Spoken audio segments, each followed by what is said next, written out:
What celebrity went from awesome to unbearable? What made them unbearable? Was a huge Con Air fan and now dude can eat my balls. I threw my McGregor Funko Pop away and poured out that shitty Proper 12 garbage. My mother passed away last year and the fact that guy would rub a recent parent's death in someone's nose does it for me. Fuck that rich spoiled punk. The way he was marketed. Jared the Subway guy. You go Jared, you keep it up. Then he got arrested for trying to arrange time with someone's daughter, then turns out he was always a creep, but the creep who was looking to lose weight. I went to him, and that particular Subway in Bloomington that he frequented is still talked about as the Jared Subway. Supposedly he was kind of stalking a girl who worked there, which is why he went there all the time. I don't know if that part is true, but that's what people say.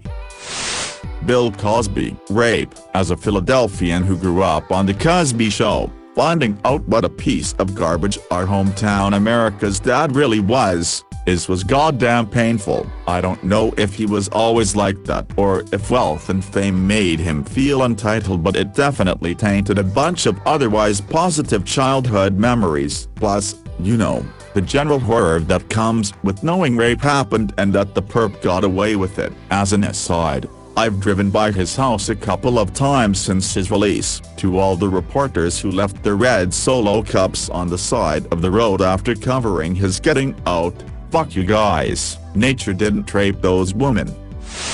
The worst thing about this is that they knew he was like this since the 60s, and in the mid-70s gave him a show where children would come on, sit on his fucking lap, and ask him for special things that he would organize for them, like factory tours etc. This show lasted until the mid-90s as well.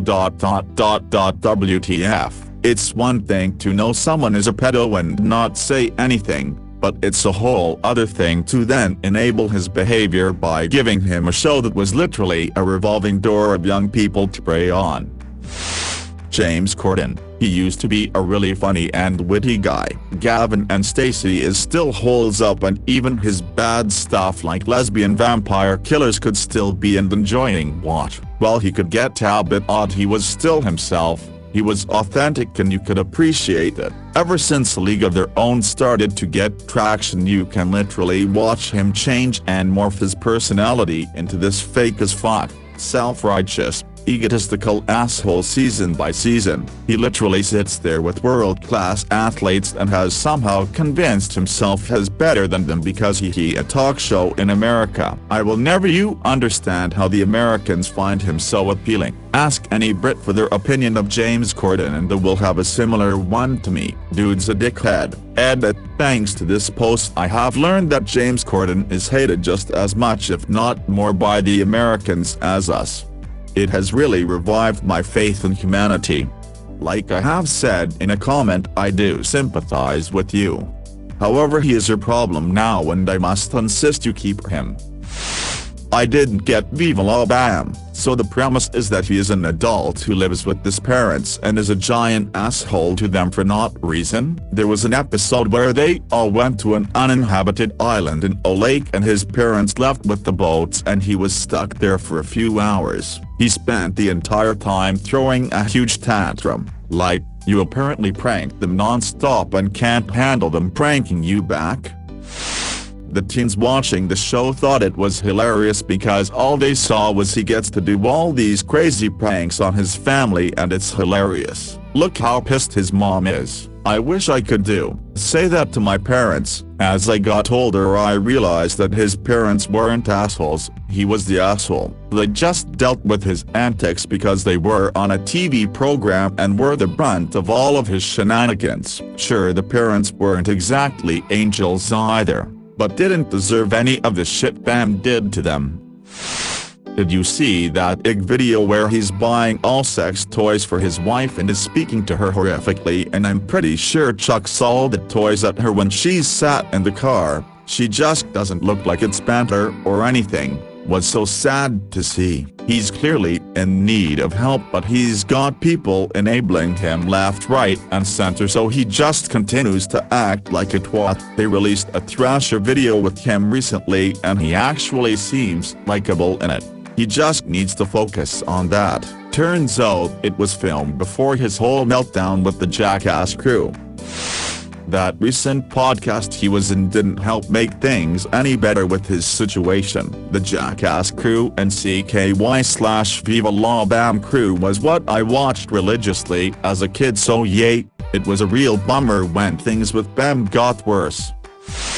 Elon Musk, without a doubt, went from this relatively cool tech billionaire who was trying to do good for the world to an absolute meme trying to inflate the prices of stocks and shares with the tweets he posts. Also naming his kid like that and then publicly announcing it was a clear attention grab. Most other billionaires aren't perfect, but they somewhat keep to themselves a little bit and out of the public eye. Elon, on the other hand, just goes around trying to get more clout to further his own interests. Reddit made this comment not knowing half the shit Elon Musk had done, and now I realize he's an even worse person than I previously thought.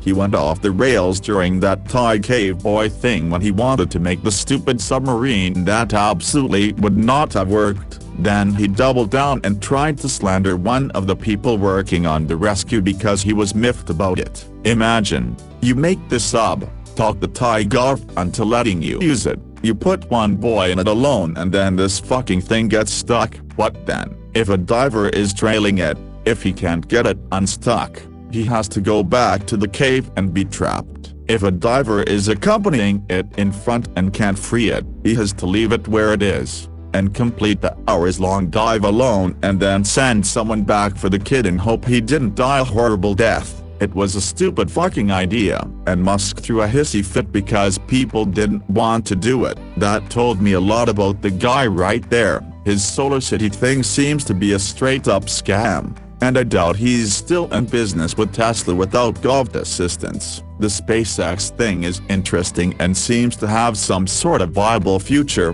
but from where I'm sitting the rest of his projects seem like he's trying to keep a lot of plates spinning. How has nobody mentioned old mate from 2.5 Men? I can't remember his name at the minute, but you all know who I'm talking about. The nutcase who trotted about shagging everyone and failing to disclose he had HIV, whilst snorting entire snowfields of cocaine and declaring that the recently very successful show would never survive if they fired him. Jayden Smith, he used to just be Will Smith's son, who was figuring himself as an actor. Then he tried too hard to be different with all of that rich people freedom he had, and he became insufferable. Now he thinks he's the most creative, the most fashionable, the most open-minded, etc. He thinks he's so deep, he thinks he's transcendent, and since he has the millions to do what he wants, he made his own music, he made his own anime, he makes his own fashion trends, and they're all terrible, but that doesn't stop him. He even came out as liking guys, but not gay, and treated his actions as pioneering for same-sex couples, like there aren't a bunch of American celebrities in same-sex relationships already, like he's the first and is paving the way. Apparently he also has tons of parties that annoy his neighbors and he doesn't really care about how his actions affect others. I was really rooting for him, but every interview I see of him shows that he's just getting worse and worse. There was the time she took the announcement thingy on a plane and tried to start a Go Eagles chant, trying to be playful and fun, but no one cared and the plane just stared at her. People want to fly and travel in peace, not be whimsical background players to some celebrity's cranny attempt at being fun. Just my personal opinion, of course, but I liked him in Parks and Rec. As a kid, I even liked him as a doofus older brother named Bright in the TV show Everwood. He was super fun in the first Guardians of the Galaxy and the press released around that, but then it's like as he got more high-profile roles, his interview personality became really unappealing. Instead of being a seemingly energetic goofball, He comes off as kinda arrogant and douchey. His comments about his wife's laugh when they first started dating and cooking felt a little mean and less in the spirit of harmless teasing. It's just made me not care to seek his movies out. Plus, he kinda is the same person in everything. But that's more typecasting than his fault probably. I thought he would be higher on this list. I thought the sun shined out of his ass. He was funny and crass and so fucking hot, the best Chris by far, but then he divorced Anna and got too loud about Christianity and married into a political family. He's just not the same, got all weird. Makes me pathetically sad. I miss the old Pratt. J.K. Rowling, her books are great. 100%. But don't go and insist that there is representation and inclusion in a story after the fact when the books have already been published for years. Just admit that you are scrapping around for internet likes lady. If you were sincere you would be writing a Dumbledore series about his childhood and school days with his gayness fully referenced, or writing a spin-off Hogwarts series with full representation. Not sure if they're still making it because it was buried in some on-demand service no one uses, but he had some kind of producer credit onto owning out the news which, from the clips I saw on Twitter, had all the same irreverent bite towards media and American imperialism that Pete Colbert Report did. I think he's still got it somewhere deep down. But those network millions can really get a company man to fall in line. There's a difference between not liking someone's performance and not liking someone as a person. I'm not a fan of his current comedy and the Colbert Report was before my time, but from what I understand the biggest problem the Colbert Report had was idiots seriously believed he was a right-wing pundit. For me, it was Elizabeth Banks. Charlie's Angels failed and she said that she had to grow up watching male-led movies. So man should return the G favor. Typical celebrity feminist move when their movie fails, isn't it? Yeah Lizzie, tell that to Frozen, Frozen 2, Wonder Woman, Captain Marvel, The Hunger Games quadrilogy, Tangled, Zootropolis, Mamma Mia 2, Mona, Inside Out, Titanic, The Twilight Saga, Gravity etc. etc. etc. It does. And that's what made me see red. She also trashed on Spielberg that one time, and got it totally wrong in any case. Applause to that audience who didn't correct her and allowed her to go on. If you're going to be a director, there are two rules: respect other directors. You don't have to like them. Don't F**k up your own projects. John Cena thought the guy was great, completed the most Make-A-Wishes, had some good parts in some movies. Blockers was awesome. Good-looking guy. Reminds me of The Rock. Then, he mentions Taiwan as a real country and China freaks out. China bankrolls his latest movie and demands that he retracts his statement about Taiwan, and he bows down to China and does exactly what they want because of money. Come on, you are established, rich, famous. You really think giving China the finger is going to ruin your career? Have some integrity. So disappointing. I can't stand neither her nor her music, but I saw a video of her performing with some rock band that I never heard before. She sang their songs, and it sounded awesome. Pretty much the same with Ariana Grande. Her music sucks, but the girl has such vocal abilities that if she tried to make good music she may be even able to rival Freddie Mercury in skill. Okay, not Freddie Mercury, but you get my point. Not to mention, I'd bang her until I pass out, and it's much more pleasant to listen to good music and look at her than to look at Freddie's mustache. XD.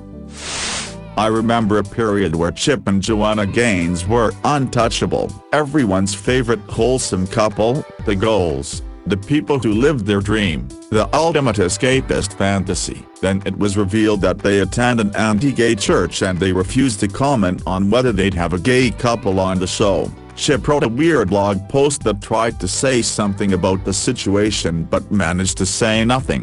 Fixer Upper went off network TV and they started their own streaming network that the show may or may not be getting revitalized on. And now the biggest thing the Gaynesses are known for is making the most overpriced pillow in your local Target. She's also just a mean and horrible person. She was all about her be kind persona, but in reality she was berating, condescending, and rude to the workers and guests on her show, creating a toxic work environment that even in how it got out to the public was deflected more as "I'm sorry I didn't know about this toxic work environment" rather than Ellen getting the heat for it. It goes from top down and she was the top of the pyramid. Kevin Spacey. Creepy dude, but one who has probably the best yet most out-of-touch defense I've ever seen to a sexual assault allegation. He gets accused of trying to rape a 15-year-old boy a few years back and responds basically like this: "Oh well, I can't remember that happening, but it might have. BTW, I'm actually gay and I feel empowered for coming out and saying that, smile. Go me." Had me in absolute fits of laughter at the time, lol.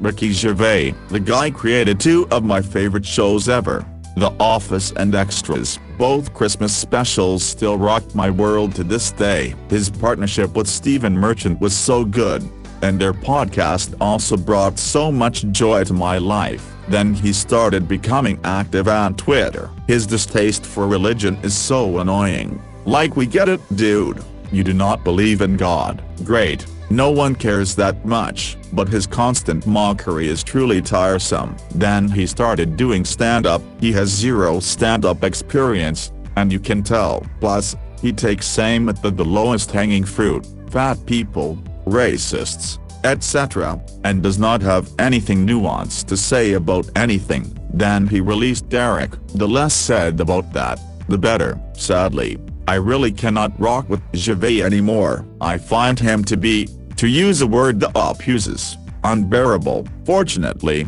Stephen Merchant is still a delight.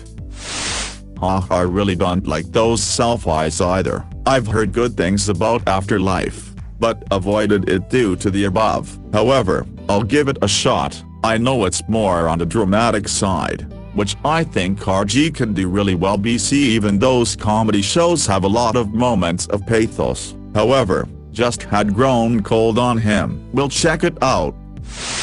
Kawaii Kiki. I used to appreciate his offbeat creativity, but he's so over the top and overexposed now. I'd rather he said what he wanted with his films rather than try to be a wacky Willy Wonka character. I also never need to see him in front of the camera again.